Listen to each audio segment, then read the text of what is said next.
can be heard okay. I am your host for the evening, Sal Ortiz.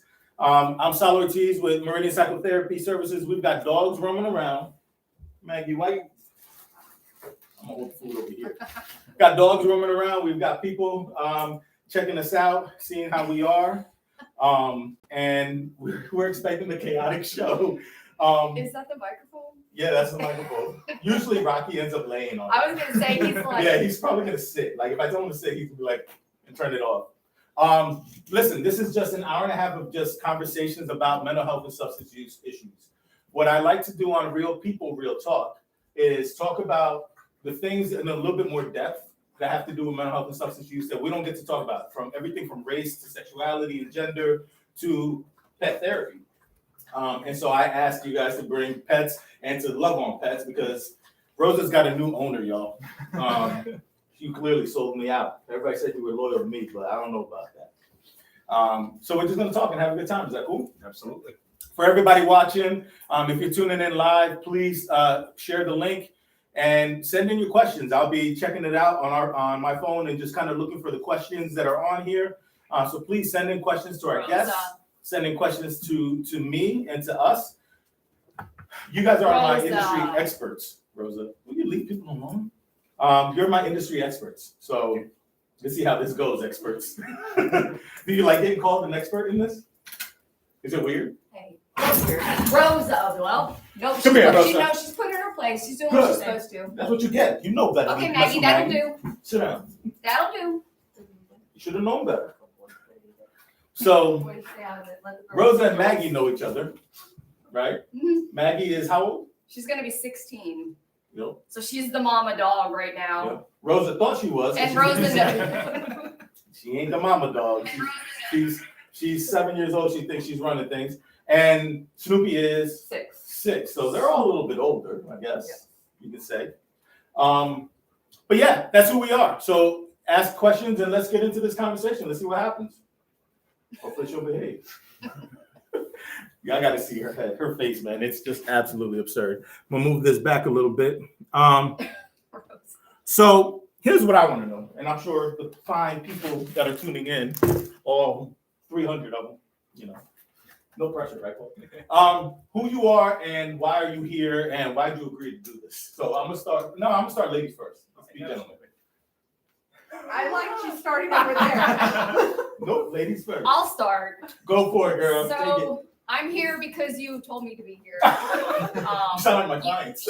He dropped his dog off on the play date and said, "Hey, I'm doing this thing with puppies. You want to bring Maggie?" And I said, "Sure." So that's why I'm here. And Maggie is my service dog. I have celiac disease, and she checks my food to make sure that it's safe to eat. So she's going to spend her whole time doing this, sniffing everyone and everything. I have you know she already marked her territory in my office. So she said that's my office now. Maggie! I got you covered. Listen, she's 6. She's going to be 16. When you're that old, you literally are allowed to get away with whatever you want. Like literally whatever you want. And last time I think me and you were on camera, she was like roaming around, took the camera. Yeah, she took the camera and the microphones. They got wrapped around her tail and she was pulling it everywhere. So that's kind of what happened. So I'm perfect. I'm glad you're here. So thank you. Tell me who you are and all that.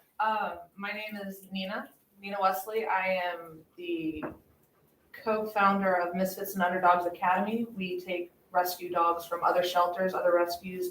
We train them and provide a foundation of positive reinforcement training following a specific Lima hierarchy for them, the least invasive method available. And we do that so that dogs have a better chance of maintaining their homes.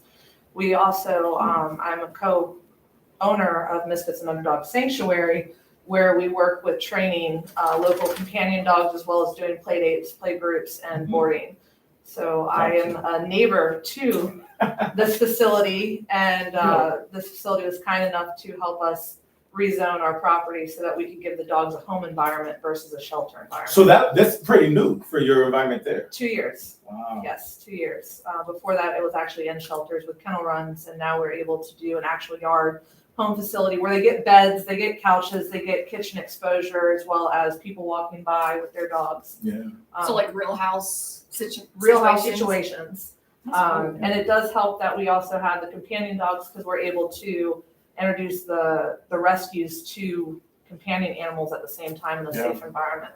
Yeah. But like my neighbor here, I also do have a service dog. I did not bring him tonight, just to expose everyone to the new vests, the different vests, because we've got, I think, therapy dog, service dog, and then training vests. Yep. Yeah, I think it worked out perfectly. Yeah. We didn't even plan for that, so. And my dog also does scent detection for sulfates. Oh, because wow. He lets me know when there's gas leak, fires, or smoke, because I have no sense of smell. So Lucky you. Yeah. Yeah, right. You're like, nah, I don't think so, dude. Wow. Yes and no. Yes and no. That's And amazing. Is there a lot of training, like with the glue detection?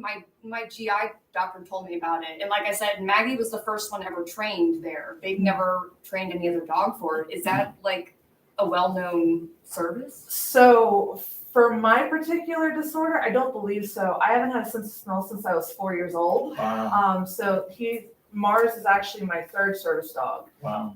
The first one that has been able to be trained in scent detection, and that's because of the basset hound in him. The other ones are medical alert for seizures as well as PTSD. That's why I was asking his breed, because she's Lab, Chesapeake Bay Retriever, and Beagle. So she's got all the scent breeds, and that made it work perfect for her. So Mars actually is a dual. He's a medical and psychiatric service dog.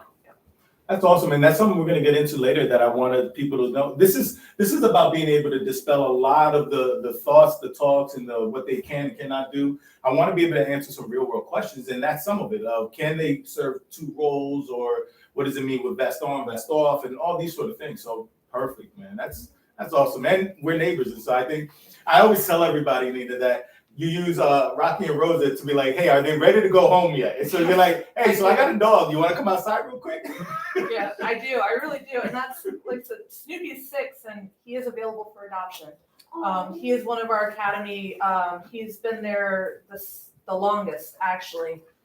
So we've worked through a lot of anxiety with him, but I constantly will send you a message. Hey, I got one. Yep. They're almost ready. I just need to check. It's so funny. Yeah, and if they pass the Rosa and Rocky test, then I start bringing them to Mount Trashmore. And they're both such opposite dogs that it's really good. Oh, yeah. Absolutely. It definitely helps.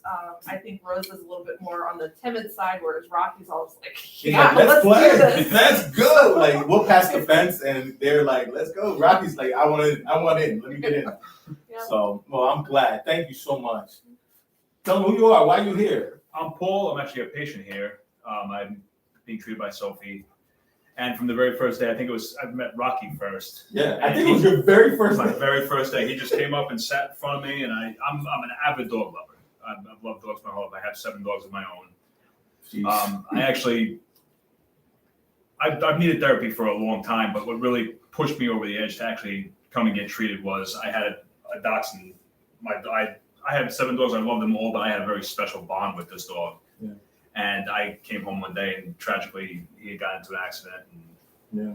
that kind of just broke me. So Yeah. I started coming here. I met Rocky. Took a little more time with Rosa, which That's normal for her. I appreciate that more, though, because I love Rocky, don't get me wrong, but I had to put in the work with her to get her to be comfortable with me. And now she'll come into the sessions with me and sit with me the whole time, and she's great. Which I want you to know is very rare. Like, I have folks that work here that can't get her to do that. Yeah.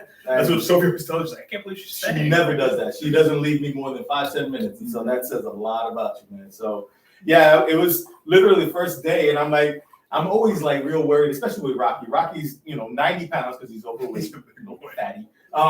But, he'll walk up and he's like, what's up? And he's standing in the middle of the lobby. And if you're brand new to us, you're like, that's a big dog. It's a big, but like I always say, his driveway doesn't go to the road. No. But he's all he is all love. That dog. He will lick you to death. Oh, yeah.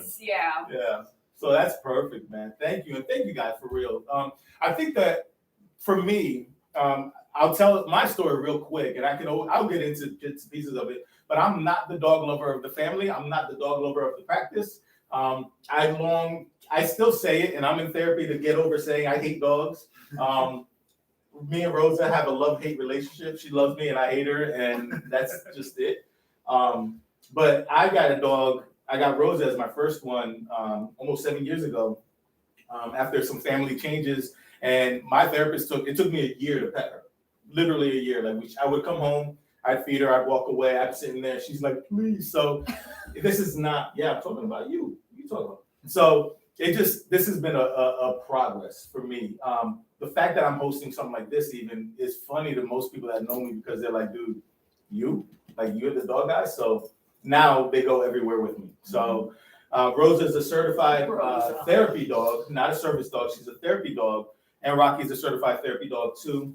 And they just come around and get loves all day. So that's what they love to do. So listen, y'all, as you guys are watching, send in questions, comments, things that you want to know from any one of our guests or any one of the dogs. We want to share a lot of information. Let me start with this. Did he rip one? No, Oh. it's just I just thought he ripped one. the oldest dog won't settle, and he's just like being so good back here. Yeah, he sent me an example. Kiss up. He's always like, look, I'll do this Right. at home. That's right. Like, I please will adopt. do That's what I was saying. We need to like put the camera. This Yeah, dog go is up live. for adoption. Let me see. Let me get over there. Look at Seriously. this one. Oh, now you woke him up. Aw. He's like, oh, she got up. That's what it was. Snoopy's ready, man. He's ready to go. Really, Maggie, you're just gonna walk underneath the camera. So let me ask y'all this. Let me ask you guys this. The number one question I get, because they have a vest on, and real talk, just to let you guys know, I bought the vest on Amazon because you can buy vests and tags and everything on Amazon. But everybody doesn't know, not everybody knows the difference between a therapy dog, service dog, emotional support dog. Who wants to tackle that one as best you can for what you guys' needs are? Because I tackle that one most of the time. I can, because I went from she was a therapy dog, and I did not know that when she became a service dog, she can't also be a therapy dog, because most service dogs are working 24/7. I only need her when I eat, but they were like, we can't make an exception for one dog, which Right. made sense because you don't want them to be distracted when they're working. Right, and it's almost confusing messages. It is, and it happened. I was telling you about that story about we were trying to find a new apartment, and I was telling the people their therapy dog. I had a Rottweiler, and her. Oh, you must have something that's not safe. You want me to move it? I'll move it. She doesn't need your help. Thank I'll you. move it. It's okay. Look, Mom, I'm working here. Is that better? Now she's not going to leave you alone. Maggie, she doesn't need your help. It's away from mom. See? Maggie, come. She's not going to leave you alone now. That is so funny. It is. She's working, You want me to so put it this. up? But I kept telling them they're not service dogs, they're therapy dogs. And Yeah. the day we go to move in, they were like, "Oh, there was a miscommunication. We thought you had service dogs." So we had nowhere to live for like a week because I tried to stress it to them. But yeah, so service dogs are specifically trained for tasks. For that specific topic or task. So it could be a medical issue, it could be a mental health diagnosis, it could be a combination of those. But Yeah, they you are can't there for just that. go and get a service dog. You have to have like your doctor signs it off. You have to find someone, and then you yourself have to go through training too. You have to act a certain way, because I get those questions like, "Is she a real one?" or whatever, and people can get Right. nasty, and Oh, yeah, they can. you can't. Well, you it's can't one be bad like apple your normal destroys a bunch of- self. Yeah. People, like I said, and this is why I started with you can get this online, because people get it and try to sneak everything on there, and it messes it up for the ones that need it. And that's frustrating, but that's why we wanted to bring some real answers to it. Really, Snoop? But also, when you're out and about, people are only allowed to ask you like 3 questions. 2. Is it 2 now? Only Really? 2. Wait. So clarify that, because I didn't know that. So by the ADA regulations, they're only allowed to ask you 2 questions. Is the dog for a disability? What task is that dog trained to perform? And they can't ask you what's wrong with you. Yeah. Why do you need it? What? Yeah, you don't have to give depth on what the disability is. The answer is simply yes or no. And if you say no, well then right then that dog's not a service dog. Right. If you say yes, the next Right. question is what task is it trained to perform? Now, if it cuddles with me to make me feel better, Right. then you don't have a service dog, you have an emotional support animal. Right. And I think that might be And where you're going again, next. therapy dogs and service dogs both go through training. Yes. They have to pass certain tests to show they're not aggressive. They can listen. They can be around certain situations. And an emotional support animal is specifically just for someone to have with them. Right. Unfortunately, service dogs actually don't have to pass tests, and that's right now where the That big it is stigma true, is. You yeah. just have that to is meet a so- number of hours of training? No, they don't, and that's why there's so many people out there that are frustrated about service dogs, because anyone can slap on an Amazon vest and like, oh, Right. mine's a service dog. Right. Now, you do have the CGC, the Canine Good Citizens test. Right. You have the public access test, the PAT, where you could do these tests just to make your dog, a better Right, a better citizen. However, they're not required for service No. dogs. The only thing that's required for service dogs is that they are trained to do a task. And you don't even have to have a certified trainer to teach Right. that dog that task. And even That's how where they it is. carry And it. I went through Yeah. someone, first off, I didn't know how to train for what I needed. Right. Right, And I found someone that did. But if you go through like, I guess a reputable, Yes. they will go through all the situations. And it costs money. It does. So if you Yeah, a lot of fail a money. phase, you have to be willing to pay and go through it again. Yep. And that's what I meant by when you go through training. And a lot Because it's their name on it. Like if it's the agency. yeah, Yes. you get like a certificate, you get all this. Like I said, you yourself go through testing as well. And they can fail you and say, hey, Yep. she's not good. She's not fit for this. Right. And a lot of the reputable places will do a medical exam on the dog to make sure that they're fit for That they it. can do the work. They'll do the public access test. There's a lot of rigorous testing involved in it, as far as not only for the dog, but for the handler that's going to be involved with the dog. Right. So that you know how to navigate situations, which questions you're allowed to be asked, which ones you're not allowed to be asked. And then, like she said, they give you a certification from that. That's fine. And that's not to be confused with the certifications you can buy online for Right. $79.99 or Right. whatever it is, Right. because those are not Right. anything. Well, that's the frustration, and that's what I run into as a therapist. I get a lot of folks that'll come in and say, "Hey, can you write me a letter for my dog? I'm moving into an apartment, or I want to take my dog to Arizona." And you're like, "Ugh," Using it as an excuse. Yeah. Exactly, and that's what's frustrating. I tell all my folks that's what's frustrating for us, because I see the need for an emotional support, what I'll call "quote unquote" lowest level, even though it's not levels.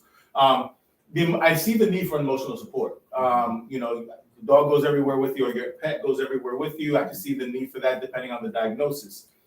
Therapy dogs, they don't have to be good citizens. They don't have to have any of those. They do have to go through a test, but they are only working when they're one-on-one with their handler and when you have an understanding with the agency that you're going to work for. So right now, Rose is not working.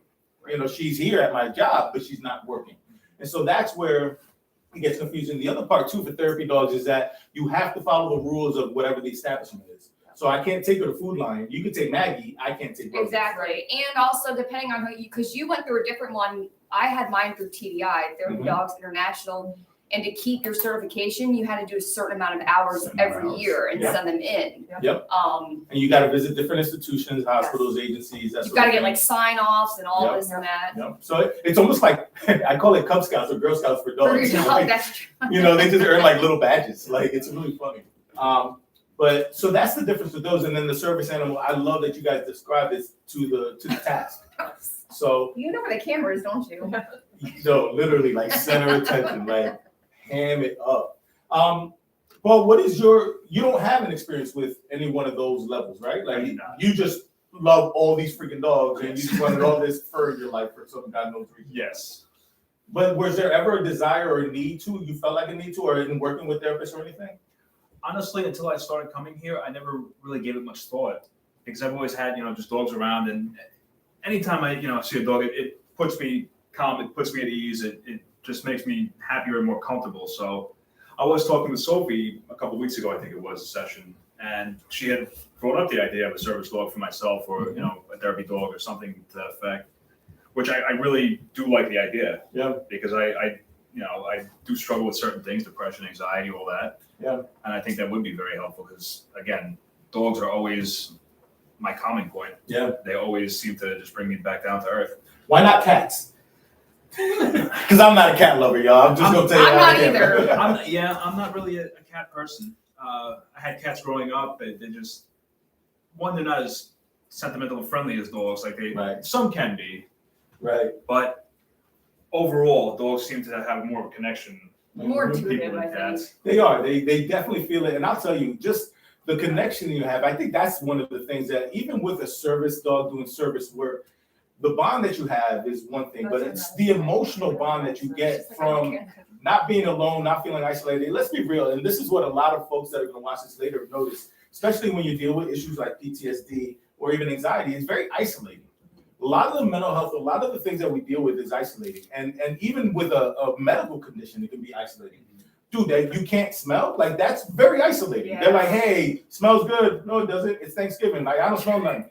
Right? All of a sudden, like that does something to you. So I think that there's something to be said about the connection that you have with your animal, right? Yeah, it definitely, I have a hard time going out, because like I said, so Mars is what's considered a dual service dog, because he is medical alert and he is psychiatric service dog. And something I didn't realize until I recently started coursework at the college for service dog certification, is that Virginia has its own rules and laws regarding service dogs that are different than the federal laws. So federal laws cover service dogs being medical alert, task work, and psychiatric work. Virginia does not actually cover a psychiatric service dog. Interesting.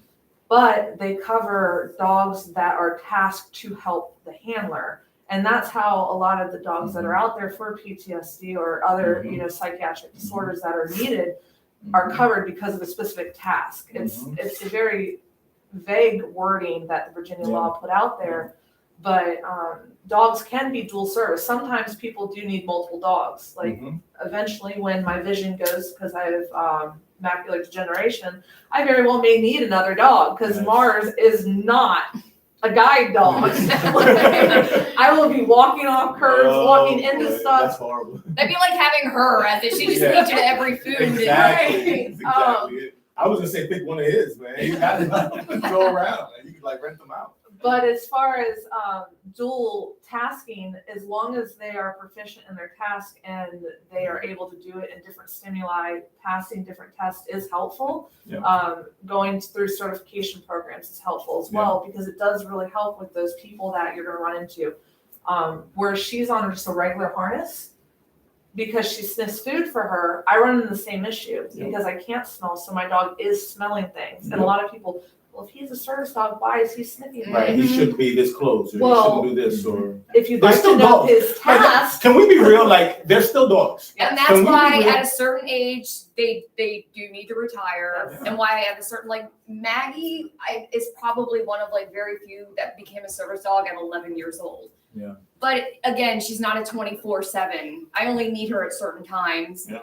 And she was like their guinea pig. She was the first one ever done, so she was kind of like a trial. But yeah, I think most service dogs and even working dogs, it's like 8 or something. yeah, that's the like recommended 8. retirement Yeah. age. Wow, Which that's is odd, because when I first found out about this group here, I was just looking stuff up, and when I read it, said that 6 years old was usually like the typical start date for to train a service dog. Is that? No, it's not to train. It's because it takes 1 to 3 years of the training. training itself. That's why they start so young. Yeah. Okay. They try pretty much from birth. They'll start. Yes. Like with therapy dogs have to be at least a year old to pass. So that's for therapy dogs. Emotional support, again, whole different set of rules. But service dogs, it's almost, especially I've seen them with vision, right? It starts on like from the jump. Yeah, I think it's 4 months is when they start. 4 to 6 months is when they start the training. Yeah. But And that's you can why. find people that breed Yes. like specifically to have like they take it from parents that were service dogs, or like breeds that are well known. Yeah. I'll tell you this though, Paul, too, because I'm diabetic. Been diabetic 34 years. And when I first got her, I was doing some research and I was like, oh, I could train her myself to sense low blood sugars and stuff. So there's certain conditions and things that you can train, but again, it takes so much time and intent. That's how they train Maggie, is the same way they do for diabetes and bomb sniffing. They use the same like platform, like following the steps of it. Yeah. It's wild. I mean, there's some, and let me be clear, this is not for every task. No. This is just certain ones, right? Because we also, one of the confusing questions that we'll get all the time is, well, you have to be former military. No, that doesn't mean, just because I have a working dog doesn't mean that I'm former military. And I know that we are in a military community, but that's something that's hard because we don't want to take away from those that need it military wise, but not everybody that needs a service animal is former military or active. And that's something that we have to know. So you can qualify. Now, the military may have different requirements, going through the VA, going through your doctors, that sort of thing. It's a different, so make sure you check your guidelines, you know? I think That's they key. actually have programs out there for vets that are needing service dogs where trainers and service dog breeders will volunteer time. And there is, so when Eileen, my 3-legged Rottweiler, get it, Eileen? We were wondering if you would tell the name. So Yo, check it out. She's so mean. She was going to daycare at Dogtopia, and they're well known for sponsoring service dogs for military. Yeah. So Wow. I forget what the program is called, but like it's not dogs that they train or anything, but they do fundraisers to help for the. Let me ask you guys this, because this is a question for me. And listen, y'all, if you have questions, please send them in, make a statement and let us know, because you can ask pretty much whatever you want. I always say we should stump somebody with a question. I told y'all my embarrassing truth that I was not a dog lover. Were you all of y'all dog lovers from the jump? I mean, 7 is absurd. I think there's No, something it's wrong not. with you. I have 3, and I'm like, that's not enough. Oh man. Now I'm not at 7 yet. I I'm will good. admit this on camera too. I was bugging my family for a couple weeks ago. They're like, "You?" I was like, "Man, I don't know what's gotten into me, man. Like, I think Paul comes here too much or something, man." Like, So but he's helping you. You're helping him. yeah, thanks. But were you always animal lovers or dog lovers? Like, did you have to grow up to be like, I'm not? And so were you always into this? And then it just so happened you needed one? I was. I've always been a dog lover. I actually am also a cat lover. I can't have a cat because my son is allergic. See, I'm allergic, and that's why I don't like them. Nice. Like they've almost killed me several times. It's insane. And that's so. Can I go off on Yeah. a tangent here? Go So for it. I had a cat. He passed away at 21 years old. So I had this cat my entire life. That's an old cat. And Good God. Is he and mean? oh, he was the worst. See, the meanest cats live the longest. It's like the people. Meanest people. Yes. So he was actually weaned off of my Rottweiler because his mother passed away. Like she rejected him, That's and wild. so I had him. And when my son was born, we found out he was allergic to cats. And the doctor said, "Well, you need to get rid of the cat." And at the time, my cat was 18. I'm like, "No, I'm not getting rid of my cat." Yeah. And I was like, "Well, your son's allergic." I'm like, "Can't you give him shots or something?" Like I've had this cat 18 years. The Sorry, kid just son. got here. Like, You gotta go, son. You gotta go. And so, unfortunately, the first 3 years of my son's lives, he went in for allergy shots And regularly. it didn't help. It didn't help. Yeah. It didn't help. That's And horrible. so now I tell him, like, as soon as you move out, your room's turning into a factory. Dude, that's so poor kid. He's probably packing his bags while you're here. Like, He's, yo, I'm out. I he's can't do this listening no and more. watching it. Oh my Lord. Wait, so you were always a dog, animal lover. You were always an animal and cat lover. You were always a dog lover? Animal lover. Yeah. Animal lover in general. I love all animals. Yeah. Because I mean, there's a lot of therapeutic qualities. Like one of the things you'll see in treatment is equine therapy, right? Horses. I'm not a horse guy. Did not grow up with horses. I'm just not the horse guy. So equine therapy, same sort of idea, right? Like you see the therapeutic value of having a pet, having an animal, right? Like, Oh yeah. but for some of us, that wasn't the norm. Like they take up space. They cost too much. There's too much hair everywhere, slobber, and whatever else. I mean, some of this has to be learned. And so, how do you deal with folks that are not animal lovers? Because now my kids will tell you, I literally walk everywhere with the dogs, and they go to every store with me. And my daughters are like, "Daddy, not everybody likes dogs. I don't care about them." So now I don't care about the non-lovers. Yeah. But how do you treat the non-lovers? Which do you want it from when we're in our service dog or Give me from, both. That's a really good way to put it. Yeah. That's So- a very good way to put it. I have my first Rottweiler. She was humongous. She was like 106 pounds, and she would smile. Mhm. So people automatically think she's being nasty. People would cross the street. Yep. They would say nasty things, and I would say things right back to them. And then Yeah. come along Yeah. doing the service dog thing, and you can't act like Nope. that. Nope. And I try to be nice, Carrie. I try, but when people walk away from Rocky's 90 pounds of love, but they're like, That's- it's a pit bull. Yeah. I'm like, I don't care what it is. It could be a mouse for all you kids. Like, stop being an idiot. Like, so it's hard for me to We were differentiate. robbed. They were able to get things because Dylan hid under the bed and got stuck. Wow. This 106-pound Rottweiler, yes. So I'm like, yeah. And so, yeah, I would talk back and I would say things. And Because you we take it can't. personal. Yeah. I mean, even when they're working, Carrie, right? And you guys know this because when they're working, they're still an extension of us. And you hear this about people with disabilities as well. The chair is an extension of me, right? My crutches, my walker. It's the same sort of idea with your animal, right? Oh, This yeah. is an extension of me. Now, I used to train dogs. My dogs are always, I can handle them. Now, if my dog was like lunging, if she was not behaving, I would be like, okay, I understand Right. why you're acting like this, but we're Right. literally just walking down the street and you're Right. seeing a certain breed. And Yep. that's I'll tell you what, what, 95% that's of what the times gets, it's yeah. a negative stereotype Yeah. of a Exactly. breed to certain So breeds. to that point, Paul, and I'm gonna tell you all this. I'm gonna say this on. I wasn't planning on this because this is not scripted, but I had a person threaten to shoot my dog while he went to go visit somebody. Yep. I'm 'Cause you he tell was a me pit about bull. that. I mean, so I'm like, come on, man. Like, what are we doing?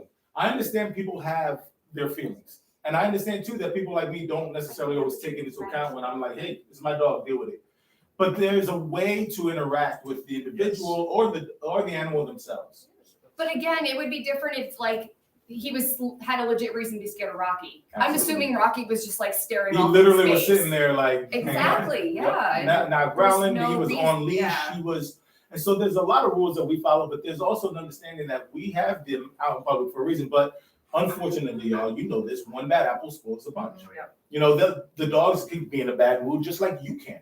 It can just be a bad day for them. And You don't that's know. something I don't think a lot of people realize, that these dogs, at the end of the day, they are dogs. You know, if a dog is lunging and barking at them, even if they're in their vest and they're working, at a certain point, they may bark back, but it's us as service dog owners, handlers, therapy dog owners, handlers. Yeah. If we don't correct our dogs, then we become the problem. Right. You know, that's, I think, Right. what makes the difference. But I also think knowing the difference, like what happened with Maggie and Rosa. Right, correct. Seeing the body language. Yeah, and also they know each Right. other, and that always happens when they get together. Mhm. Maggie just has to put her in her place, and look, Absolutely. they're totally fine. And they've been together for a while, so it's just Yeah. they still have the pack, feelings. They still have. Look, that's just take that to like the after hours club. Man. That's just messed up, Paul. Come on, man. Threw me off my task. But yeah, I mean, they still have their pecking order. They still have their own internal rules. They follow commands well, but come on, guys. They They're have their still own dogs. They're personalities, still right? animals. Absolutely. Not just dogs. They're still animals. So look, we got a question that came in, and please, I want y'all to keep sending stuff in if you can. Says, I'd love to have a service dog or a therapy dog for my girls. Help.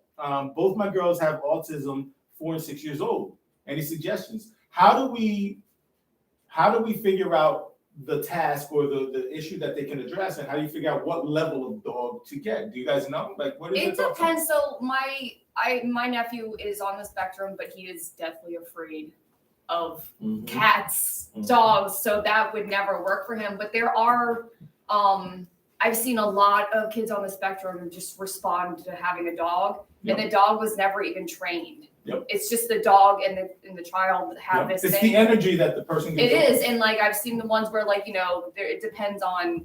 She's trying to play now. She's trying to get him to play. When they have like a meltdown, the dog just comes over and puts them on there, and it was never trained to do. Yeah. So My Rocky will do that. I think, so you have a nephew on the spectrum, my son's actually on the spectrum, and I think a lot of it is learning what the triggers for the child are. If you know Good what word. specific triggers are That's a good there, if they're tactical, if it's noise, if it's an image or something like that, then you can learn what tasking you can help the dog do. and that makes sense because my nephew, like, it's noise and like commotion, and dogs are noise and commotion. Right. So And then like she said, that weighted blanket, I mean, I don't know the science behind it, but it works. And a lot of times, if you have a dog that can either anticipate a panic attack from starting and Right. give them that weighted pressure Right. to begin with, you Right. can alleviate the meltdown, or in the middle of the meltdown, that calming nature, just to have the dog there. Absolutely. So I think that's really where the question plays. And one Yeah. dog might not work for both children. yeah, That's very true. Again, the children have their own personalities. The dogs have their own connect. I'll tell you, we went and got Rosa from a rescue, and I was not in the mood to get dogs. I told y'all, and she picked me. And you hear dog owners always say this. They picked me, and I was like, dang it, now I got to say that too. Yeah. it's So funny. that's- I didn't want her. Yeah. We ran a Weimaraner rescue where I trained dogs. Wow. She's not a Weim, but they thought she was. Oh. So she came in at 3 months old, and everyone was like, "You need to come meet this dog." And I was like, "It's another Lyme." Right. I happened to go pick up my paycheck, and she walked up to me. I picked her up, and she fell asleep in my arms, and that was I literally took her home that night. So I think that that's the answer to it, is being able to really be intentional about who you pick out and how you pick it out. They can be rescues. I mean, I think you got to work through the thing from a therapy dog standpoint. Service dog is different. But from a therapy dog standpoint, I'll tell you, when I bring my dogs to schools, when I bring them to different communities, I ask, I would encourage that you ask the handler, what have you done to kind of get this dog ready for whatever? And my Rottweiler, I had a kid slap my dog in the face at a preschool, and just haul off and knock him the next week. And Rocky looked at him like, "Hey, what was that for?" Like, he didn't get mad. He didn't rip his head off. Like, he could have. But I mess with my dogs all day, every day, and I mess with them on purpose. So it's being able to understand. Again, you're building a relationship with the animal. You're building a relationship with the person. I would take them to different places where therapy dogs are available, or if they can be made available, whether it's the school, libraries. Reading dogs is a huge service that therapy dogs do. But again, building a relationship, and then it's the energy. If and you guys can speak to this, you the dog lover, galore. The energy an individual puts off, just because you're an animal lover or a dog lover, doesn't mean you still put off good energy. Exactly. So if as mom, you're already anxious, right? Up for adoption. Up for adoption. We should have like an 800 number. Call now, right? I feel like we're running a charity. Flash and sale right here.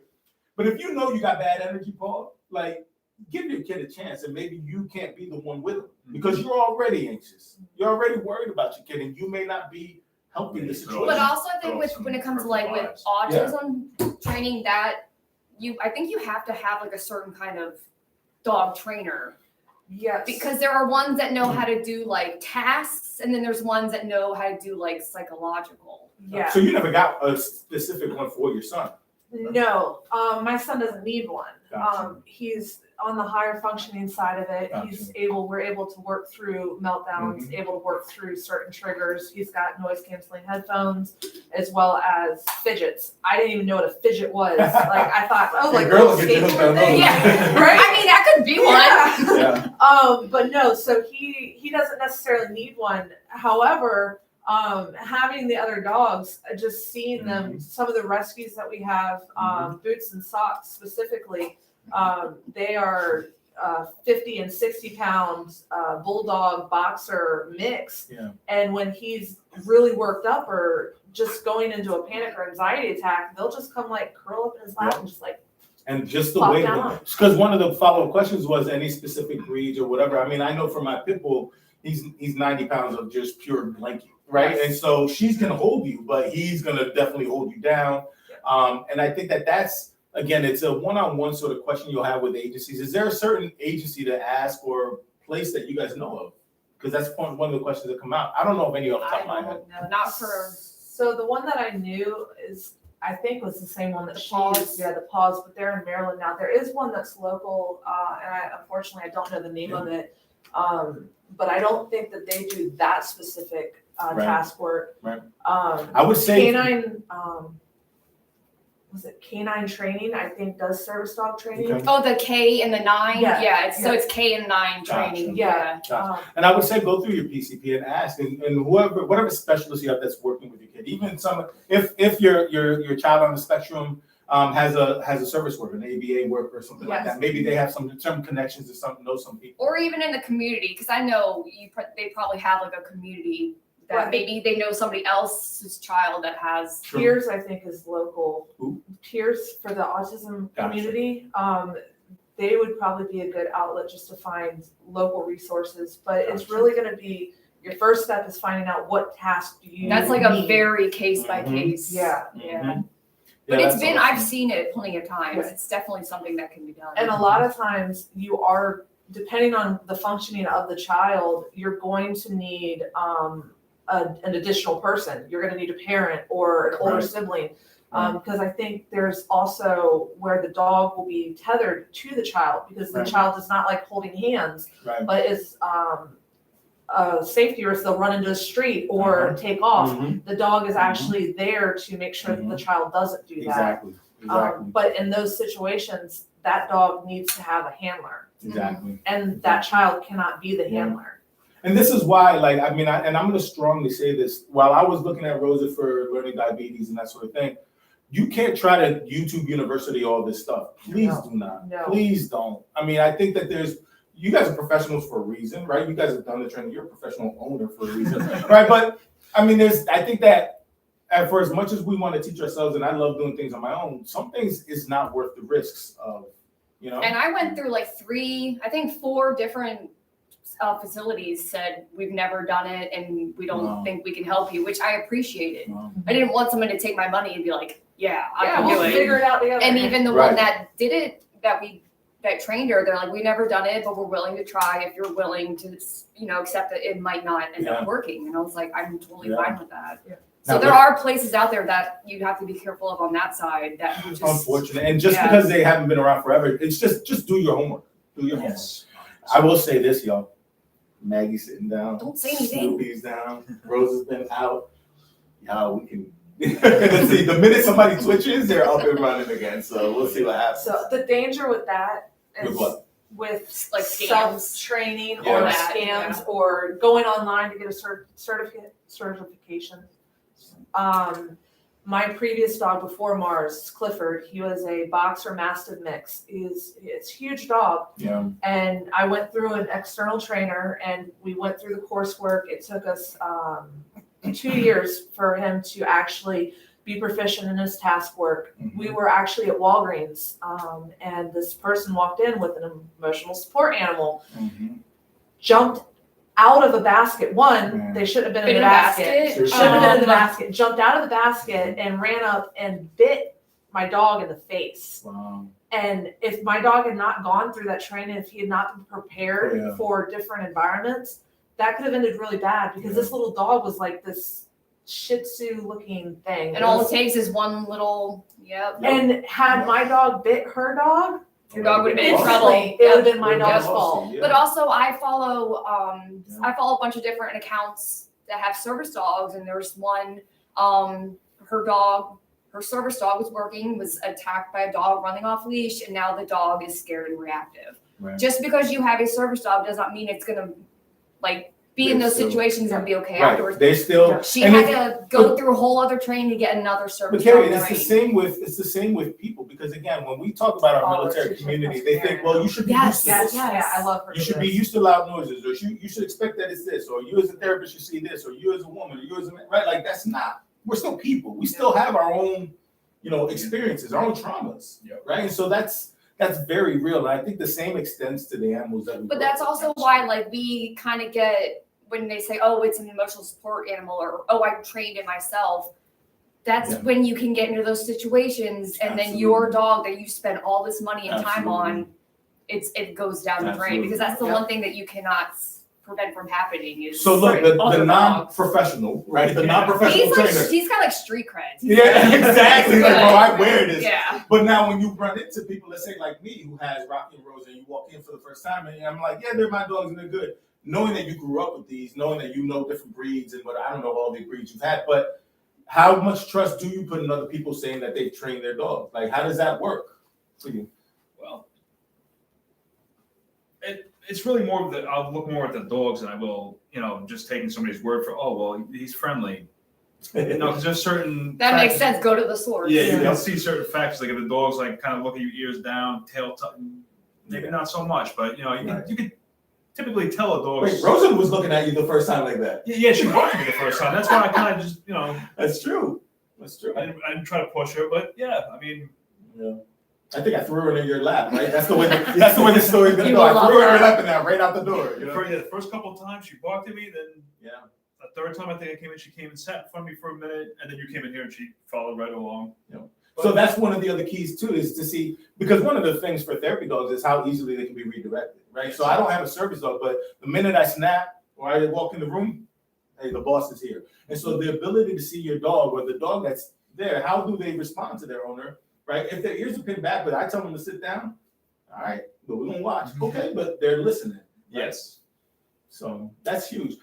Talk to me about this, Paul. I'm going to shift gears a little bit, ladies, and if we got questions coming in, please send them in about this. You guys are doing great, by the way. Time flies when you're having fun, right? You do this all night. I think it's the dogs. 100%. So to that point, there's an energy. We were talking a little bit about the energy of the individual and whatever. When it comes to mental health needs, we've talked PTSD, we talked anxiety, depression, those sort of things. What is it about them that helps so freaking much when you're dealing with your mental health stuff? What? And you could all answer it, but I was going to pick on him just to pick on him. Yeah. But what do you guys think? What do you think? Again, it's just dogs bring a calmness to me. And me, I'm just speaking of myself personally, but they just put me in a happy place, and I just feel more comfortable. I feel more at ease. I don't know what it is about dogs. It just It's kind of like right now, like they're just like they're so just chill, and it makes you be like. So for me, it's the lack of judgment.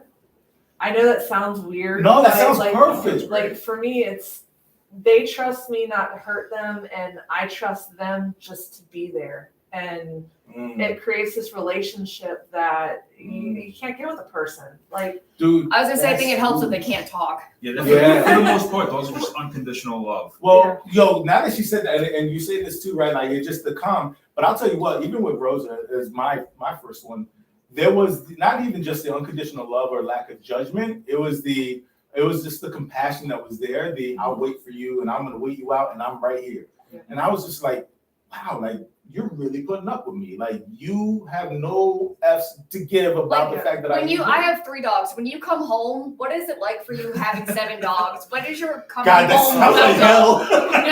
I can already Two of our imagine. dogs we keep crated up, so they're crated during the day. My 2 little ones stay upstairs because of what happened with Frank. So if my wife gets home before me, I will see all the You get a greeting. the 5 big ones are all at the front. Yeah. Sometimes I'm like, you know what? I'm gonna go through the back gate and sneak in because it's very overwhelming. But if you have a bad day and you're going home, and then you come home to like, thank God he's back. It's been like 8 hours. It's just they're like so unconditional excited. love. Yeah. It's just pure happiness. It's just My it makes neighbors you are like, happy. we know when you're home because we'll hear your dogs going crazy. Mine I'll tell you that they hear one of my cars has a pretty decent system, so they'll hear it from like a block away. Oh my gosh. You really just peed on my floor. Yo, you suck. Sounds like I drank a lot Damn, of and water. She drank all the water. You drank. Yo, the old dirty dog is what I'm gonna call her. Just peed on the floor after drinking up all the water and gives no F's about that. She either. really does. Yo, you suck, Maggie. I'm just saying. Can I say that on the record? Like that's foul. Like, She's being a brat hole. That's the same. All right, I'm gonna make her clean that after we get off. Yo, my dogs will hear my car from a block away and just lose their mind. Like they hear any loud car and they're like, "Daddy's home, let's go." And it's hilarious. I think it is funny. I'll admit it on camera, but like I never intended for that relationship to happen. That's the funny part I think about it, is that you never intended. What's it like therapy-wise, knowing like you came in first time and there's a dog there and she's not there at every session, but does it help get stuff out? How does it work for you guys from a mental health standpoint to get stuff out? 100%, because I was not so much uncomfortable, but I was nervous to come to therapy for my first time because I hadn't gone since I was a younger kid. Yeah. And I was nervous coming in, and then of course Rocky came and greeted me, and I was like, "This is awesome." Yeah. And that just kind of eased me into it. Yeah. And I was able to open up a little more, a little easier, especially when they're in the room with me now. Yeah, exactly. It's just I'm petting her and I'm just talking and going, and I'm not even really realizing that all the things that I'm saying because I'm just in my own zone. How about with life stuff for you guys? Like, have the dogs here way more than they probably need to or want to, but they provided a lot of the therapy too, right? I think for me, it makes it easier for other people to ask me about. Like they get excited. They're like, "Oh, you have a service dog for what?" And I'll say celiac disease, and and they'll be more willing to ask, or they won't be like, "Oh," like most people here are gluten free, and they're like, "Oh." Yeah. And then that's it. Yeah. They just like kind of leave it at that, and they don't ask questions. They just make assumptions. But Yeah. and I hate to say it too, but some people I think take it more seriously because I have a service dog. They're like, "Oh, it's serious," because if you go the like legal way, like I had to have doctors sign off for it. I had to have she had to get evaluated. I mean, you have to have a reason. I guess I shouldn't say that anymore. But like legit places that train them, you have to have a reason. You can't just go and be like, "I want a service dog so I can go." Right. Like if Wherever you're I going want. to an agency that breeds them and trains them, yes. You have to have all kinds of paperwork. a lot of medical documentation that states your need for it. And that's why there are, groups out there that are trying to advocate for stricter laws, but it's making it complicated because, well, how invasive do you want to be on someone's medical, needs and Absolutely. the HIPAA behind it versus just anyone throwing on a vest and saying, oh yeah, this dog's going to go everywhere with me. Yeah. There's so many sides to it, but I think for me the biggest is that people take it more serious. Yeah. That it's a real thing And that that can affect speaks me. to what you were saying. Like I'm accepted. Like I don't feel like this outcast or this whatever. Like this is for real.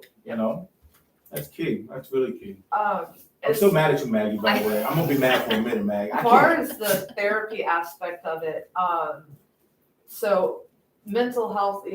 My mother has mental health issues, and so for the longest time, I've struggled with therapy. Mhm. Like I hated therapists. I hate them too. Trust me. And, See that? And so my first session with my dog will actually be coming up for some of my own panic disorders and the PTSD, trying to work through that, as well as balancing a business, being a caregiver, a homeschool teacher, and a wife. Send him to training. That's our next episode, y'all. Spousal training. But it's so for me, the other day I got home, I just gone shopping to Food Line, and Food Line's right across the street from here. And I went in for bread and milk, and that was it, just bread and milk. But in that time, something happened and it triggered a panic attack. And my dog was with me, and he was pushing me away from people and trying to get me to sit down. And when I got home, my husband was like, are you going to take your medicine? And for me, that's a trigger question. Don't tell me to take my medicine. Or have you taken Or it? have you taken your medicine? And so I went in my room and I shut the door and I locked it. And one of Mars's tasks is unlocking my door because he won't let me stay behind a locked door because of the seizure. So he busted through the door and he just crawls up, this 80-pound dog, and just starts pawing at me until I just break down crying. And for me, I needed that. And had he not been there, I wouldn't have done that. And bottling that up, I think, is unhealthy for a lot of people, because when you don't release that, other things happen. Vices happen. I used to be a heavy drinker. I don't drink now because of that. And that was my vice. That's what I went to. You learn to normalize the abnormal, right? You learn to normalize the things that are not, and this is what we deal with a lot of trauma, right? A lot of folks dealing with different types of trauma. You learn to say, well, this is just the way life is, and I just got to learn to deal. There's not a learning to deal. I think that there is a space. It's so frustrating because therapists come in all shapes and sizes and forms. But there could be some that don't get that we can help you walk through certain things, right? Like therapy is necessary for a lot of these things to get it out, but it's helpful to have these guys because that helps break the ice a lot of times. To be able to even soften you up to work through some of it. But we don't have to accept the abnormal. We don't have to accept the discomfort as this is just the way life's going to be forever. Like I hate that as an answer. That's how I was going, because it took them so long to diagnose my celiac. There's parts of my intestines that will never heal.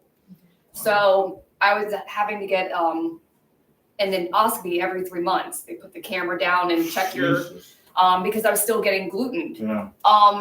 Having Maggie, I've not been to the hospital in 3 years, and now I only have to get an endoscopy once a year. Wow. Because it's healed enough that I'm at that point, and it's all because of her. That's crazy. So there are there's definite need for them, and there's definitely a space for them.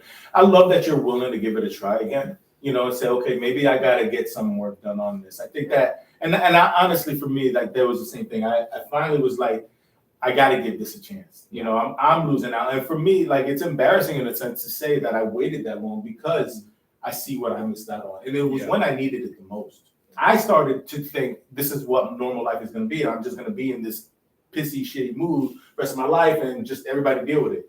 And it's not fair. So you were a cat. I was 100%. Wow. I think you're right. Damn.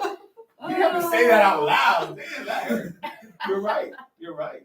No, I think that's fair. I think good luck. And I think it's worth it to keep trying. Has it been helpful to work through some of your own stuff? Both working with your therapist, but then going home, because that's the supportive work that your dog's doing. Your family, of course, too. But has it been helpful? Yes. The 1-2 punch sort of thing? Yes, a lot. because again, right after the incident, I wouldn't be able to go in my dining room. I used to hang out with him in the backyard. I wouldn't be able to go back there. But gradually, going through the steps of therapy and having the dogs at home, it's gotten easier and easier. Yeah, it's which is something you never thought really was going to happen. You're like, well, I guess this is just going to suck. Yeah. I was pretty much in the verge of going through a mental breakdown when it happened. Wow. Because I had other things from the past too, but that was just like the icebreaker. Yeah. I love that dog. Yeah. Like my own kid, and that truly broke me. Yeah, So that's tough, man. They call them your heart dog. That's what they call them. Yeah. And it was like you guys were saying earlier, like, you know, I didn't want a dachshund. I've always liked big dogs. Yeah.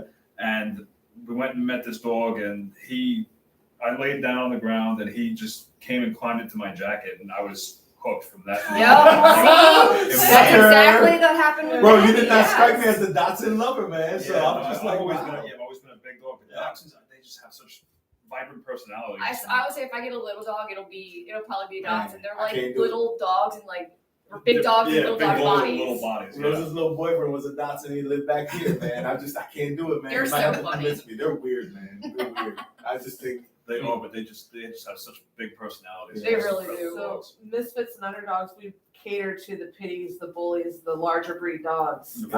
We have one dog, Lulu. She's this little terrier mix. She's adorable. And if I ever had a small dog, I would want her, not her breed, her. just her. Just her. Because it's like a big dog. Because she's and like a big dog Yeah. and this tiny Yeah, dog it's okay. personality. But she comes with her little sister who's a 5-pound Maltese, and I love her. I love Zoe. Zoe, it if you're is on listening, camera. I know, right? This is recorded. I'm saying. But Lulu's where it's at. Lulu's Man. it. But we have a multi-poo. I don't even know what is that. It is A a Maltese Maltese and a and a poodle. miniature poodle. So not even like your standard poodle or it's a miniature poodle. So you, bro. That's gotta be the one kind of dog. I'm not really a fan of poodles. No, poodles can be tough though. American poodles can be tough. But like so, a standard, but Yeah. a mini, they're like. They're just kind of pompous They're though. so bad. It's Yo, so bad. Like, we are talking about it like the other people in the other room. Like that's horrible. I love all dogs. I do. I love all dogs, including Chihuahuas. I love them all. But Nope. Nope. I apologize. It's real specific, She right? was trying to put that on camera as She well. totally did, man. Now I look at a bunch of hate mail. Listen, she said it, not me. Dog. Like, I apologize to anyone that's walking by the sanctuary when Pickles is barking, and I say, I will throw you across the fence so that dog will eat you. I don't mean it. It comes from a place of love. is that what it is? Yeah. This is my mother's dog. This is my mother's heart dog. Oh my Lord, that's horrible. If it was an emotional support animal, this dog is it for her. And that's why I get so mad. She's always like, so I can take him with me. No, emotional support animals cannot go in public with you. Man. This dog will bark at people. This dog will pee everywhere. This dog will try But to also, attack other dogs. hey now. No, she's old though. She's old. This Man. dog is not But old. also, emotional support animals have like that weird connection, and Yes. they get very territorial. No, they're Yes. very protected. Yes. Exactly. And exactly. rightfully so. I mean, Yeah. that's their role, but They're that's a person. their But person. that's exactly. why they're not meant to be out in public. Correct. Because they Right. are They're doing yours. like their job, but it's not a job that needs to be done out. Absolutely. No, and So. but this Oh. dog. So I joke and say my mother has 3 children, and this one is her favorite child. But no, it's Let me ask you this, and I have to preface it with this: your cat statement. Unfortunately, I gotta admit, yes, my wife was right because she says I got some cat tendencies. What tendencies do you have that are like your animal?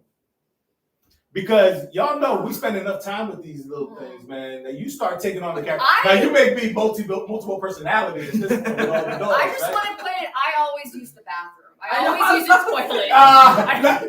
I do not always listen. I think it's the greatest training ever. I'm not a professional, man. We be in the yard regularly, so this is how I mark my boss territory, man. Listen, I'm the boss, so I am okay being in the yard. Sorry, you don't do this. I don't know. You don't have to admit this. Oh yeah. Look, when I'm out out surfing and in the ocean. Well, yeah, but when you bring the dog home, that's my yard, so I'm gonna go ahead and pee over your spot. I'm just saying, I think it makes perfect sense. I've never trained that way personally. You gotta try this. This is an amazing relieving thing, man. I just go ahead and stand right over. I mean, I have 20 dogs on a day-to-day basis, and we get along fine without me You'd be peeing in drinking their a yard. lot of water. Like, wow. I like to be in the yard. That's one of my dog characteristics, y'all. Forget you. Whatever, man. Whatever. No judgment. Yeah, right? I'm sure there is. I'm just gonna start coming in now. What characteristics have you taken on of your dogs? I think if I have a characteristic of one of my dogs, it would be my bunny. She is a German Shepherd coy dog. I actually had to get a permit for her. I didn't realize that she was a coyote when I got her. Oh. She was a semi-feral dog, and Wow. the rescue said, take her. So Wow. I took her and got several stitches later and finally got a DNA test for her. And so I would say if I have any of my dog personalities, it's hers, because she'll just stare at your plate of food until you give it to her. The guilt. So no begging, no like a just No, just not like from across the room. And because she's stealthy, like there's like the plant over there. She'll literally like hide behind the plant and just be staring at You you. can just feel That's well. creepy. That's creepy. Like, Like, but she hisses when she's really come mad. on. So you hiss. And I was like, Right. So you would know the hissing, your cat. Yeah, you're right. I mean, so I'll put I my think, little Elvis lip up. and that's what she like her like. And so we call it the bunny face, because when she does it, she also sticks her tongue out, and I'm That's like, so funny. Yo, I don't want that's you to crazy. be intimidated, but I also don't want to talk to you. So just You need to know that I am here. Yo, this is insane. I think with Maggie's is she just wants to go do something. Yep. She doesn't care. Like, we got in the car and we were just driving and she was already happy. She didn't Yep. care where we were going. She was just happy that we were gonna go do something. That's so funny. And that's how, like, sometimes that's how I am. I'm Yeah. so sick I can't do anything, but okay, I'll go drive I can around go somewhere. and listen to the radio. Yeah. And it's as long Do you think you getting picked it out up of the from house. her, or she picked it up No, from you? she definitely got it from me because Okay. the other two are like that as well. But Yeah. even at her old age, she does not care. Yeah. Like, Because your youngest is how old? she's gonna be 4. Oh, she's the youngest. I thought Elliot was young. Now it's gonna be 5. Wow. Okay. So yeah, they got all the busyness and activity. Okay, Mr. Multiple Dog. Yeah. What kind of features do you got? Of all my dogs, I'm gonna say I probably relate most to my female dachshund, because she's mellow and easygoing until my other dogs get in her personal space. Then she gets very aggressive. So it's not as positive as being happy to go everywhere. No, but that's Yeah, right? understandable. I But, mean, yeah, that's like, good for her and good for you. I like my own personal space. Like I can get Yeah. along with everybody, but I just like my own personal You space. both set your boundaries. Yeah. There you go. You learn how to set boundaries. That's fun. And it's funny that you got more of her than any of the other ones, because after a while, if you have multiple dogs, you take on a lot of different, personalities, so to speak, from all the characteristics, Well, my wife's dog, he's like Rocky. It's like a 98-pound pit bull, XO bully is what they're called. He is super loving, but like overzealous with his love. Yeah. He's very aggressive large, with his love. Yeah. And he just jumps and loves and licks your face, and that's more like my wife. She's very bubbly, very That's so outgoing, funny. super loving. Dude, if we could go into like spouse, I don't want to get into all that, right? Like, no, I'm not comparing your spouses to an animal or to a dog or a female dog or anything else. So no, I'm not getting in trouble. Don't get in trouble. Man. I mean, but I think that again, you see the bond. You see, the blessings that they bring. I never thought about that before. I'm But- sorry, go ahead, no, but go ahead. so I have 3 personal dogs, and my 2 are very kind of like standoffish personal boundaries. But the one that bonds closest with my husband is just in your face. Let's party and is No boundaries at no all. boundaries at all. And It's a good dog. That's a good dog. her newest one is speak, but she'll only do it if you shake your butt. So like that, yeah, that's my awesome. husband. So. That is awesome. That's too funny. If I see your husband shaking his butt in the yard, man, I'm gonna be like, I'm gonna speak, man. I'm gonna speak. Poor guy, man. We had a question that came through about Chihuahuas as good service dogs, or what breeds for what work. Do you know this? Have you guys experienced this? Chihuahua, good breed for emotional support dog is the question. But to your work that you guys do, because you guys were talking before about dogs that pick up certain scents or whatever.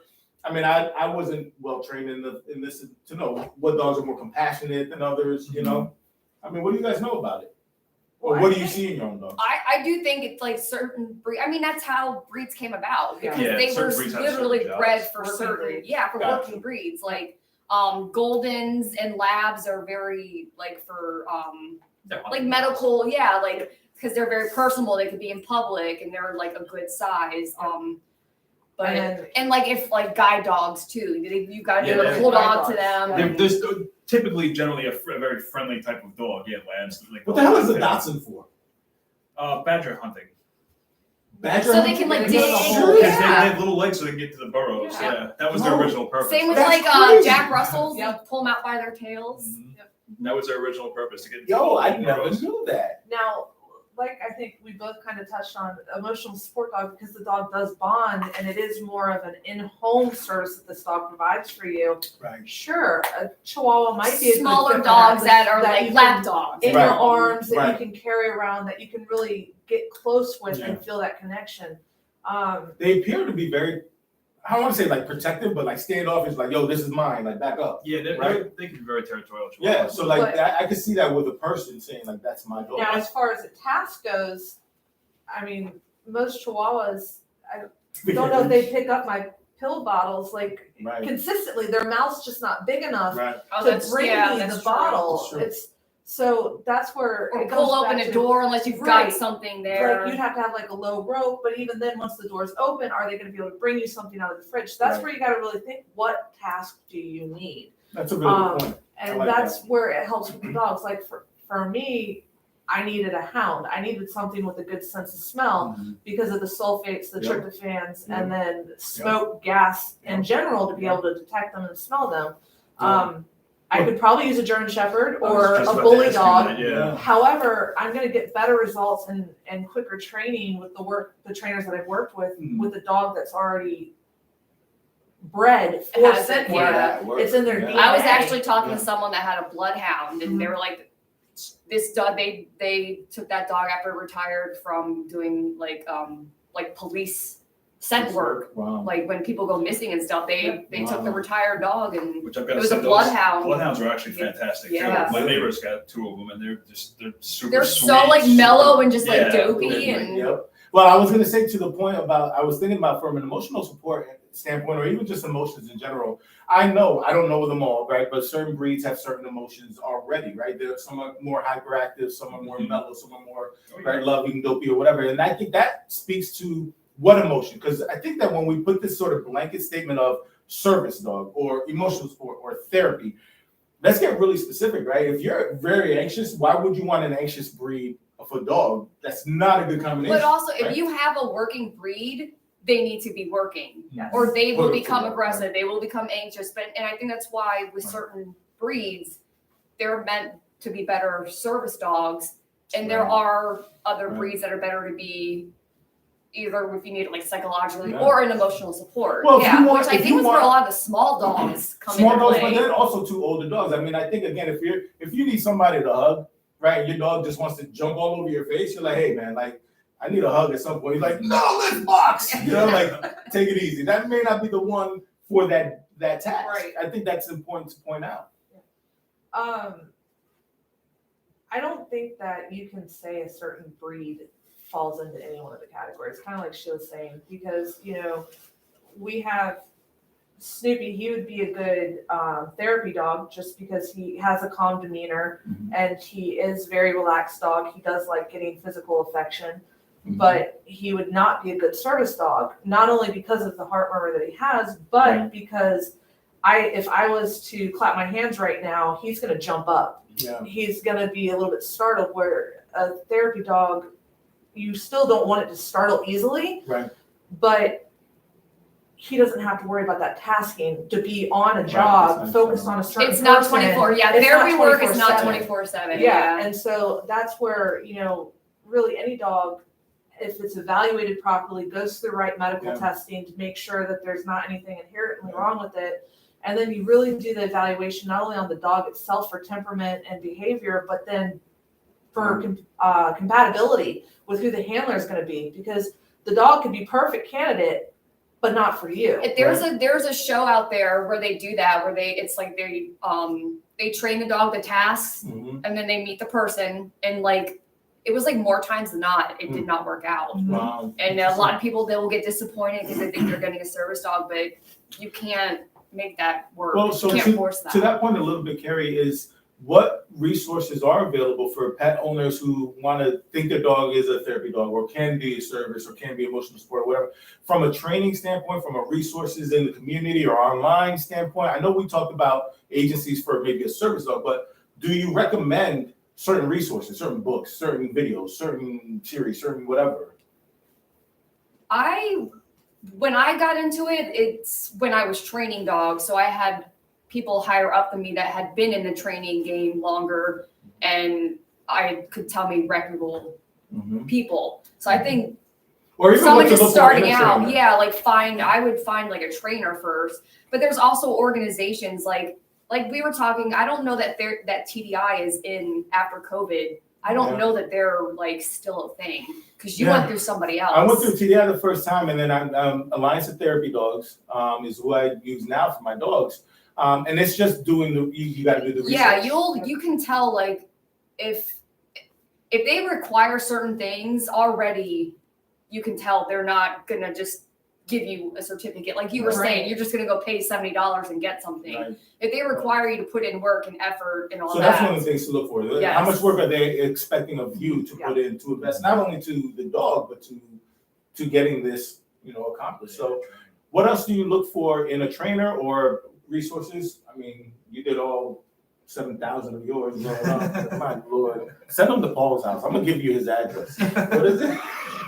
I'm sure your wife will love me for that one. Oh, yeah. Sorry. What kind of training methods are you wanting to use? That's true. There's so many different. Maggie was trained initially with a prong collar. She can't do that she can't have that when she's working. Right. Some people do the clicker training. She had never done clicker training, then they introduced it to her and she did great. But there are so many different methods. And again, it depends on your dog. Is your dog food motivated, praise motivated? How are you going to get your dog to do what you want them to do? Now, is your handler, is your trainer going to figure that out with you? Or as soon as you walk in, are they going to say, all right, we're e-collar training? Yeah. And I'm not saying anything against e-collar training. It's one of my dogs is e-collar. I have a clicker with me. So each one of my dogs has a different training method because it's not one shoe fits all. It's the dog. He's normally very food motivated, except in new situations. Then he's people motivated. I think he got pets from everyone. So, we talk about you. I have another dog that's just praise motivated, like she said, and then I have another dog that I have to bring a squeaky toy because nothing else will work. Yeah. And she will do anything for the squeaky toy. Yeah. So it just depends. And if the easy walk's not working, the martingale's not working, if you need to go to a prong collar, are you going to take the proper steps to get to what you need? Exactly. And then if you want them to be off leash, are they going to properly train them with one of her steps was I had to walk her on a thread, on a string, a thread. Wow. Yep, and if she failed it, then we had to go start all over I'm again. gonna tell you what, I got lucky with her. I would take her on literally midnight walks, and she'd take off for a block and a half. But we would go. I've trained all my dogs to stop at every corner. So she will haul like up until the corner and then sit down. And I'm like, she did that on her own. Like, I mean, you're right. Like, it's so many different variables. You can't tell which type of training, which this and that. There's different things that dogs do and don't do, and owners need to know. Even naive owners like me, right? They say, for instance, like, don't look a dog in their eyes, or don't get close to their face, or is that because of the breed, or is that because of what they're working, or what you're training, or is that? I mean, what do you guys know? You guys are the experts. I feel like that's the dog. Yeah, it's so something again that I didn't know until recently is cats, they kill by going for the throat. Dogs kill by going for the back of the neck. And so that is one of the reasons why when you come over them and you're above them, they instantly feel vulnerable. And that's why you shouldn't. They always say go, reach under. You should approach a new dog, a strange dog, make yourself look smaller. And if the owner says it's okay, you want to get down on their level, let them approach you, but then always approach from underneath of them, not over top of them, because you're putting them which is hard because we position. teach all kids to pat on their head. And true. so that's one of the things that I thought was pretty fascinating, and it makes sense when they're playing, which like she said, if you're looking at their body language, if they're playing like, and these big dogs, they sound mean and vicious. My back neighbor was like, "Is everything okay?" Yep. Because Elliot and Eileen were out there. I was like, We've "I gotten promise that they are Yep. fine." I've seen videos. They sound like they are Yes. losing their minds. And It sounds vicious and Yeah, and it's all this one, the quiet one. So don't let yes. the quiet one fool you. She's so funny. And so I'll let them rough around as much as they want, self-correct as much as they want. But as soon as I see that one dog pin the other one by the Yep. back of the neck and Oh, not get up, they're done. And Right. immediately that dog's Right. going in for chewy time, the other dog's going up for chewy And time. I think that's an expectation that people are like, "Oh, you have a service dog. This kind of dog. They should always know how to act." Right. This is not like the Sixth Sense. Like they all like Yeah. were superheroes or superpowers. Like you gotta train your dogs. You gotta train you. And also with service dogs, you have to keep. It's not like once they pass their certification, they're That's it, done. they're done. You have to do It's it. the ongoing work. Yes. It's not one and done. Yeah, that's a really good point because it's one thing to get them to arrive to this point, but then they're getting older. Their demeanors change, ours change, right? Our needs change. You've had your diagnoses for a while, but the needs for it have changed a lot, and so they have to adjust with you. And so I think it's the ongoing work. And are you willing to put in the ongoing work? And if you're not, stop. Don't get into this. But I think that's where it comes in, where if somebody else just wanted to get the training done and their dog could not walk on a piece of string, Yeah. they can fall back and buy a certificate for whatever. Right. So I think it depends on the person and what they're searching Yeah. for. If you really truly want something that's legal, and I think the factor that you should look at is how much work are you going to have to put in yourself? Absolutely. Because if you don't have to put in any work, then it's probably not. Which is almost like a big rule of life, Carrie, right? Like if you didn't put any work into this, then you don't deserve this thing. You got to earn this. Yeah. You got the relationship I have, and I know you can all say this for all your dogs, even the ones that you have. Really, man, you already peed on my floor. Now you gonna move my camera? Come on. But the relationship you have, you earned, right? I have earned the right to have the relationship I have with my dogs. You know, I put in the work, the time, the blood, sweat, literal blood. Like I got scars for days. But you've earned the relationship, even with 7 of them. Yeah. You've earned the relationship with every last one of them, right? Oh yeah. I mean, I think that's something to be said for owners is that, look, we put in work. This is not just we got lucky or, we did it up to this point, now we're good, And the work never stops. I mean, you're always going to have to keep working with the dogs.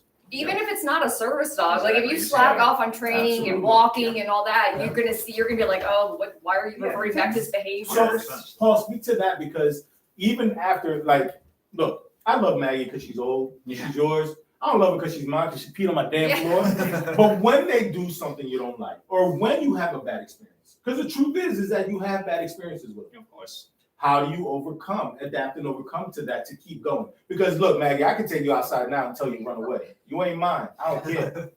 Yeah, I'm talking about you. I think that goes with knowing your dog. Like Maggie, you could just say, "Hey," and she'll be like that. Same with Elliot. Man, I told her to stop peeing, man. She kept going. No, not that, but she like- pushed even more. My Rob Eileen, like I have got to be like hands-on and very stern and Yeah. rough with her. Like if you're like Yeah. Maggie, no. Like she's like that. Eileen will just be like, and just keep doing what she's doing. We'll call that Like the bitch I'm queen. sure, yeah, your dog's like that too. You have 7. Yeah. I'm sure, like Yeah. doing the same reprimanding for Yeah. every Some dog of does them not will work. listen to me and be like, Yeah. okay, let's go. Like, my one dog, Ava, she'll come running inside when I call her. My dog, Vito, he's another dachshund. He'll just look at me. You have to take And just another go the other approach. way. Yeah. But how do you overcome when they do something or when you have a bad experience with one? You talking about my dogs or dogs? Yours and dogs in general, because I mean you're the spokesman now for 7 dogs.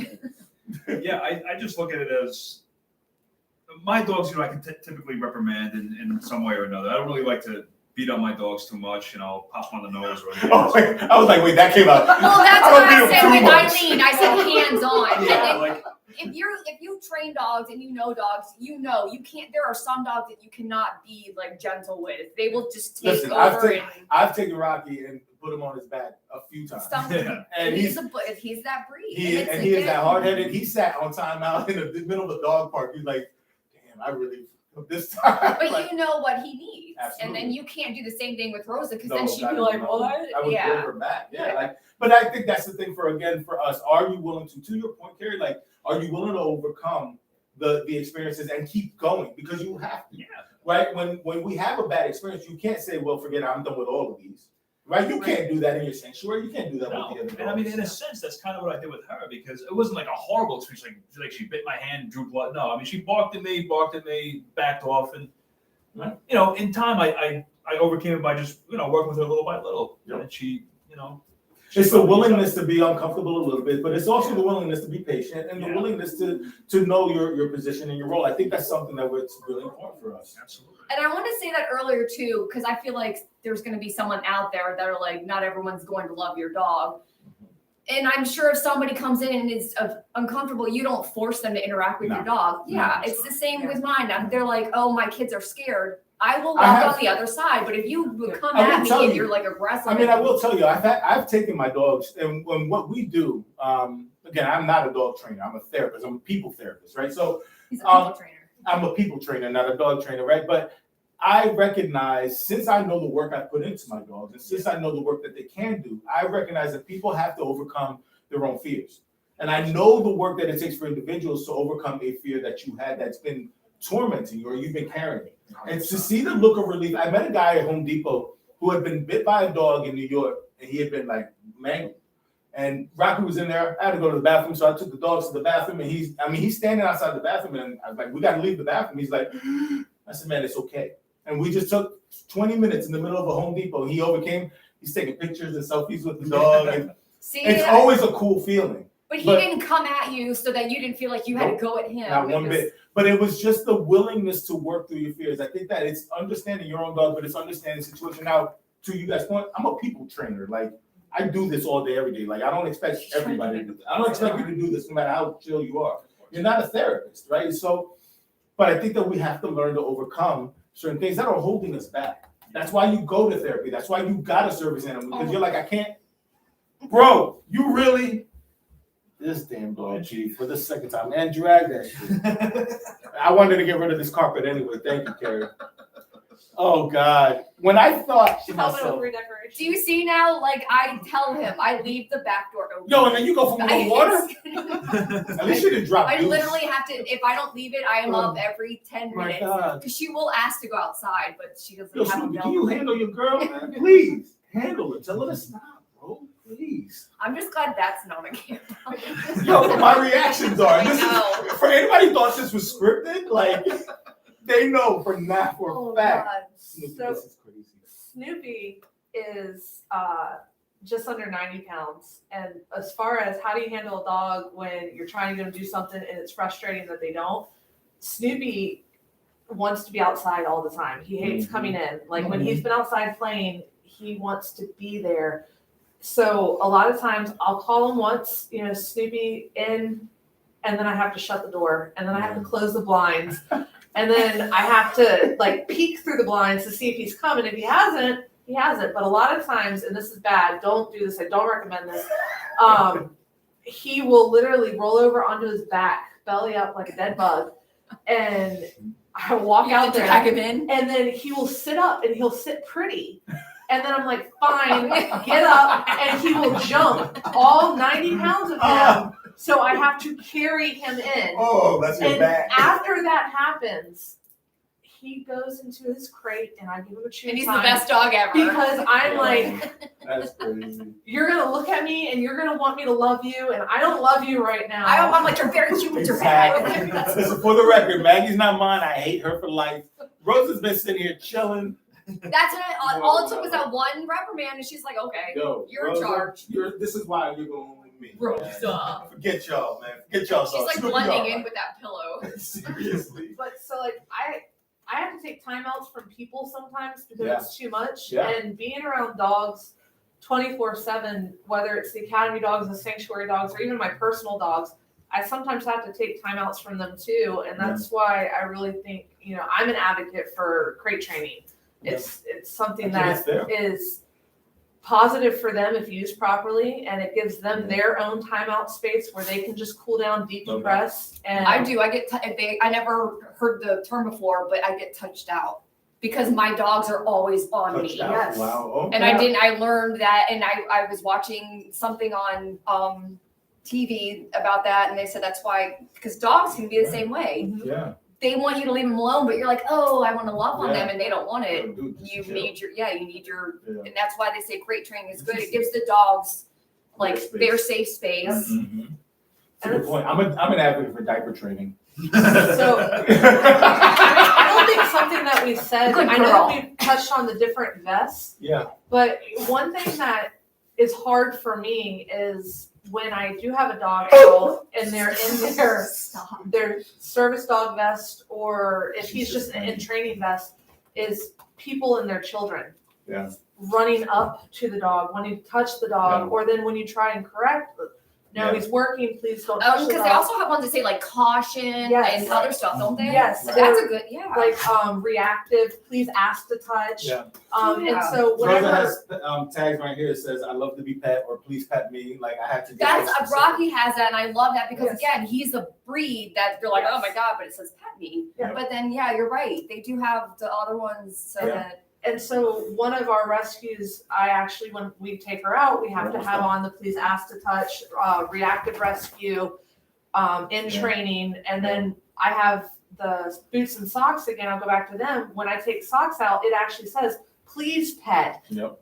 Yep. I'm friendly, love me, like all these, positive affirmations for him, because when he goes out, you just got this giant dog Yep. with a big old blockhead and a Yep. brindle, no less, and Daryl's like, oh, please, I don't, get your dog away Right. from me. Right. oh, he Well. didn't see, and now they're done. Yeah, you needed that.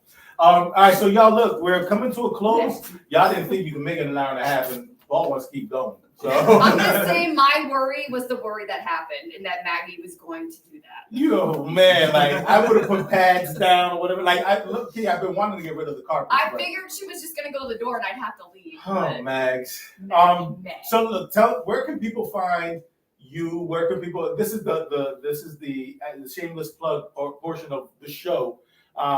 Not just for the sanctuary, but even for your artwork for you, right? Where can we find all seven you and your 7 dogs like hanging out and chilling, like all of that? Like what can we? Yeah, like what would you recommend, or where would be the best place to catch up? Like say whatever you want, Paul. You talking about as far as hanging out with like me and my dogs? Sure, like you take them out, like all 7 at a time. No. That was a fast, Because 5 of them are very large. 2 of them, my 2 dachshunds, they're small, but 5 of them, I got a 120-pound Rhodesian Ridgeback. Oh, These are big. yeah. I mean, It's gorgeous. I love do, these. you, do you know what they are? No, I have no They idea. literally have a ridge. Yeah, Yeah. their hair goes back. It goes Yeah, backwards it goes up the their back. opposite direction. That's- They're He's gorgeous. a sweetheart of a dog, but he's just huge. Like he's a.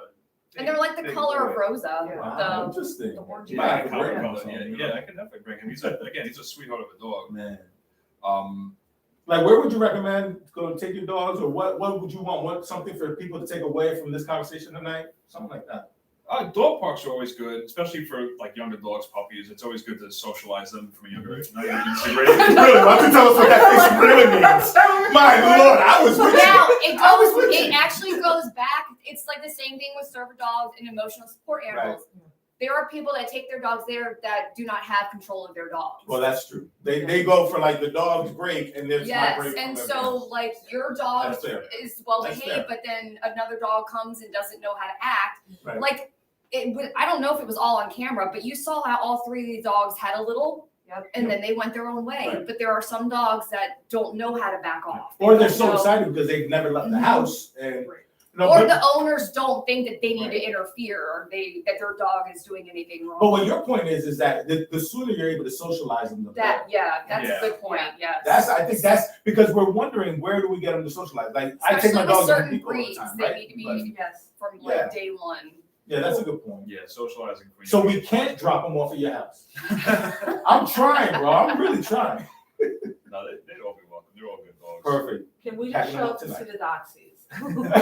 And the Rhodesian. Yeah. Those 2, the dachshunds, I always bring them together because they're little, they're easy, and the Rhodesian, he's just always. I mean, he's You huge. ride him everywhere. He's huge, but he's mellow and he's That's a good fun. dog. That's cool. So I could always bring them around. What would be the one takeaway you want for people to have from this? For those that are scared of dogs or uncomfortable with dogs, just try to find a way to work through it because they really are a helping factor.